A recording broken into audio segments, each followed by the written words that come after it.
Nous demandons aux autorités maliennes, au plus tard au 1er janvier 2023, la libération des soldats ivoiriens, a dit Oumar Touré, président de la commission de la communauté économique des États de l'Afrique de l'Ouest.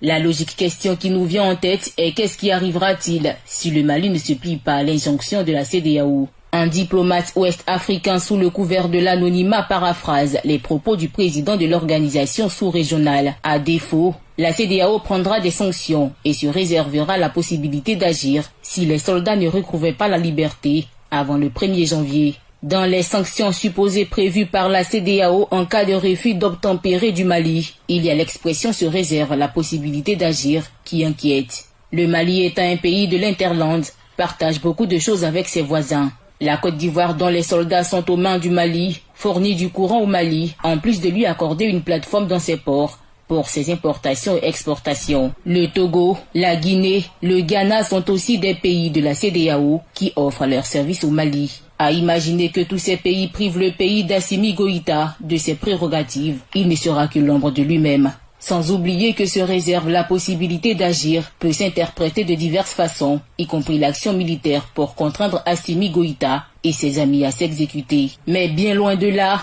la CEDEAO est l'arbre à palabre de la sous-région et a toujours été une communauté de négociations et de règlements à l'amiable. C'est ce que dit le président du Ghana, Nana Akufo-Addo, président en exercice de la conférence des chefs d'État et de gouvernance de la CEDEAO. Nous continuerons à dialoguer avec les autorités maliennes pour la libération immédiate des 46 soldats détenus au Mali. Dans le cas où les soldats ne seraient pas libérés rapidement, les dirigeants se réservent le droit de prendre certaines mesures. Rappelons que c'était le dimanche 4 décembre 2022 à Abuja au Nigeria, lors du 62e sommet des chefs d'État et de gouvernement de la CEDEAO. APRA, Agence Presse, Radio et Audio.